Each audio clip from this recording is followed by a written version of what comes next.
നമസ്കാരം, ഞാൻ doctor Nirmal Varghese Mathew, consultant pulmonologist, doctor KM Jain institute of medical sciences, Kallissery. ഈ അടുത്ത് നമ്മൾ വേൾഡ് ആസ്മ ഡേ ആയിട്ട് ആചരിച്ചു. അപ്പോൾ ഇത്തവണത്തെ ആസ്മ ഡേ തീം എന്തെന്നാൽ ആസ്മ എഡ്യൂക്കേഷൻ എംപവേഴ്സ്. അപ്പോൾ അതിനോട് അനുബന്ധിച്ച് ഏകദേശം ആസ്മയുള്ള രോഗികളിൽ 13% ആൾക്കാരിൽ കാണുന്ന ഒരു രോഗാവസ്ഥയെക്കുറിച്ചാണ് ഞാൻ ഇന്ന് ഡിസ്കസ് ചെയ്യുന്നത്. ABPA അഥവാ അലർജിക് ബ്രോങ്കോ പൾമണറി ആസ്പെജിലോസിസ്. അതിൻ്റെ ചുരുക്കെഴുത്താണ് ABPA എന്ന് പറയുന്നത്. പേര് പോലെ തന്നെ അസ്പെജിലസ് എന്ന ഒരു പൂപ്പൽ അല്ലെങ്കിൽ ഫംഗസ് അതുമൂലം ഉണ്ടാകുന്ന ഒരു കണ്ടീഷനാണത്. അപ്പോൾ ഈ അസ്പെജിലസ് ഫംഗസ് എന്ന് പറഞ്ഞാൽ അത് നമ്മുടെ അന്തരീക്ഷത്തിൽ നമ്മുടെ ചുറ്റുപാട് എല്ലാ സ്ഥലങ്ങളിലും ഉണ്ട്.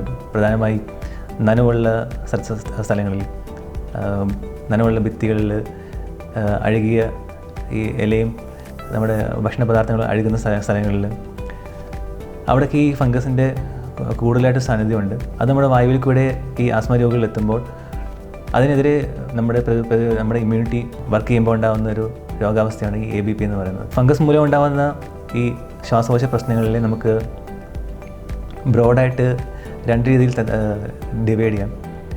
ഒന്നാമതായി ഇൻവേസീവ്, രണ്ടാമതായി അലർജിക്. ഇൻവേസീവിൽ ആ ഗ്രൂപ്പിൽ വരുന്നതാണ് അലർജി, ഫംഗസ് മൂലം ഉണ്ടാകുന്ന ന്യൂമോണിയ. അത് കൂടുതലും ഇമ്മ്യൂണിറ്റി കുറഞ്ഞ ആൾക്കാരിൽ കാണുന്നതാണ്. അത് അൺകൺട്രോൾഡ് ഷുഗർ ഉള്ളവരിൽ അല്ലെങ്കിൽ HIV അങ്ങനത്തെ രോഗപ്രതിരോധ ശക്തി കുറഞ്ഞ ആൾക്കാരിൽ ഉണ്ടാകുന്നതാണ്. രണ്ടാമത്തെ ഗ്രൂപ്പിൽ വരുന്നതാണ് അലർജിക് പ്രശ്നങ്ങൾ. ആ ഗ്രൂപ്പിൽ വരുന്നതാണ് ABPA. രണ്ടാമത് വരുന്നതാണ് SAFS അല്ലെങ്കിൽ സിവിയർ ആസ്മ വിത്ത് ഫംഗൽ സെൻസിറ്റൈസേഷൻ. ആസ്മ രോഗികളിൽ അവർക്ക് പ്രത്യേകമായി കഫം പുറത്തേക്ക് കളയാനുള്ള കഴിവ്, അതായത് മ്യൂക്കസ് ക്ലിയറൻസ്, ആ ഒരു കഴിവ് കുറവായിരിക്കും. പിന്നെ ആ രോഗികളിൽ കഫത്തിൻ്റെ സാന്ദ്രത അല്ലെങ്കിൽ ആ കട്ടി വളരെ കൂടുതലായിരിക്കും. അപ്പോൾ നമ്മൾ ശ്വസനത്തിൽ കൂടെ ഉള്ളിലേക്ക് എത്തുന്ന ഈ പൂപ്പലിൻ്റെ അംശങ്ങൾ, ഫംഗൽ സ്പോർട്സ് എന്ന് പറയും, അതിനെ അവിടെ നീക്കം ചെയ്യാൻ വേണ്ടി നമ്മുടെ തന്നെ പ്രതിരോധ ശക്തി കൂടുതലായിട്ട് കെമിക്കൽസും കീമോകൈൻസ്, സൈറ്റോകൈൻസ് അങ്ങനെ പ്രൊഡ്യൂസ് ചെയ്യും. അപ്പോൾ അതിന് മൂലം അതിങ്ങനെ റിപ്പീറ്റഡായിട്ട് വരുമ്പോൾ ലങ്സിനുള്ളിൽ ഉണ്ടാകുന്ന കുറേ മാറ്റങ്ങളുണ്ടാകും. അപ്പോൾ അതാണ് പ്രധാനമായി ABPA ഉള്ള രോഗികളിലുണ്ടാകുന്നത്. അപ്പോൾ നമ്മുടെ തന്നെ പ്രതിരോധ ശക്തി ഉൽപ്പാദിപ്പിക്കുന്ന ഈ കെമിക്കൽസ് കാരണം നോർമലായിട്ടുള്ള ശ്വാസകോശത്തിൻ്റെ ഭാഗങ്ങൾ നശിച്ചു പോവുകയും അത് ബ്രോങ്കിയക്ടാസിസ് എന്നൊരു അവസ്ഥയിലേക്ക് നീങ്ങുകയും ചെയ്യാം. അപ്പോൾ ഈ ആസ്മ രോഗികളിൽ ABP എന്ന് പറഞ്ഞൊരു കണ്ടീഷൻ എത്രയും പെട്ടെന്ന് കണ്ടുപിടിക്കുന്നോ അത്രയും നമുക്ക് ലങ്സിൻ്റെ ആ ഒരു ലങ്സിനെ പ്രൊട്ടക്റ്റ് ചെയ്യാൻ വേണ്ടി പറ്റും. അപ്പോൾ ആസ്മയുള്ള രോഗികളിൽ ABP എന്ന് പറഞ്ഞൊരു കണ്ടീഷൻ ഉണ്ടോ എന്ന് അറിയാനുള്ള ലക്ഷണങ്ങൾ എന്തെന്നാൽ, ഈ ആസ്മ രോഗികളിൽ അവരുടെ ഡോക്ടേഴ്സ് പ്രിസ്ക്രൈബ് ചെയ്യുന്ന പോലത്തെ കറക്റ്റ് ടെക്നിക്കിൽ ഇൻഹേലർ അല്ലെങ്കിൽ മരുന്നുകൾ ഉപയോഗിച്ചിട്ടും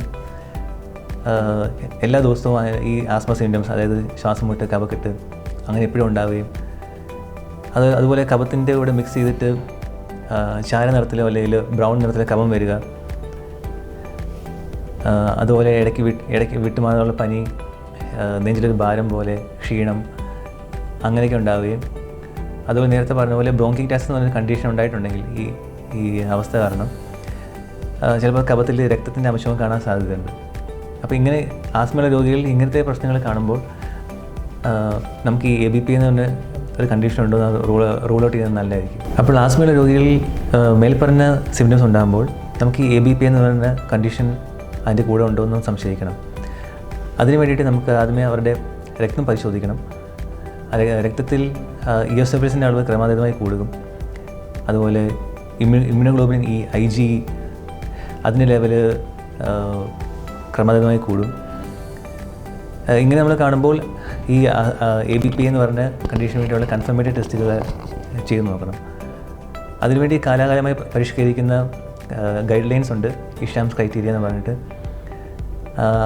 അപ്പോൾ അവർ നിഷ്കർഷിക്കുന്ന രക്തപരിശോധനകളുണ്ട്. അപ്പോൾ അതുവഴി നമുക്ക് ഈ ഒരു അവസ്ഥ ഉണ്ടോ എന്ന്, ഈ ആസ്മ രോഗികളിൽ ABP എന്ന് പറഞ്ഞ അവസ്ഥയുണ്ടോ നമുക്ക് വളരെ നേരത്തെ കണ്ടുപിടിക്കാൻ വേണ്ടി പറ്റും. അപ്പോൾ നമ്മൾ ആസ്മ രോഗികളിൽ ABP കൺഫേം ചെയ്ത് കഴിഞ്ഞാൽ അതിൻ്റെ ട്രീറ്റ്മെൻറ്റാണ് അടുത്തത്. അതിനുവേണ്ടി നമ്മൾ ഫസ്റ്റ് ലൈൻ ഓഫ് ട്രീറ്റ്മെൻറ്റ് ഇപ്പോൾ ഉള്ളത് ഓറൽ ഓറൽ സ്റ്റിറോയിഡ്സ് ആണ്. അത് നമ്മൾ സാധാരണഗതിയിൽ ആസ്മ അസുഖം കൂടുമ്പോൾ നമ്മൾ 5-6 ദിവസം കൊടുക്കാറുണ്ട്. അതുപോലെയല്ല, മാസങ്ങളോളം നീണ്ടു നിൽക്കുന്ന ട്രീറ്റ്മെൻറ്റാണ്. പിന്നീട് രണ്ടാമത് നമ്മൾ ആൻറ്റി ഫംഗൽസ് കൊടുക്കാറുണ്ട്.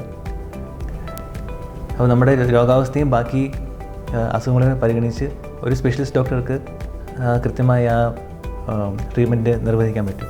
അപ്പോൾ അവസാനമായി ഇന്ത്യയിലെ കണക്കുകൾ സൂചിപ്പിക്കുന്നത് ഏകദേശം ഇന്ത്യയിൽ തന്നെ 14 ലക്ഷം ആസ്മ രോഗികളിൽ ഈ ABP എന്ന് പറഞ്ഞൊരു കണ്ടീഷനുണ്ട്. അപ്പോൾ ABP ഞാൻ നേരത്തെ പറഞ്ഞതുപോലെ ലങ്സിൻ്റെ പൊതുവെയുള്ള ആരോഗ്യത്തെ ബാധിക്കുന്ന ഒരു അസുഖമാണ്. അത് എത്ര നേരത്തെ കണ്ടുപിടിച്ചാൽ നമുക്ക് അതിന് ഫലമായിട്ടുള്ള ബ്രോങ്കിക്ടാസിസ്, തുടർന്നുള്ള ലങ് ഫൈബ്രോസിസ് ആ അവസ്ഥയിലേക്ക് എത്തുന്നതിന് മുമ്പ് നമുക്കത് തടയാൻ പറ്റും.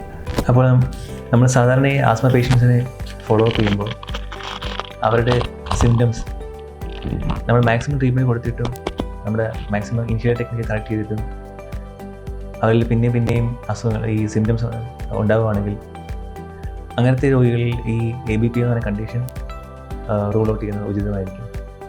Thank you.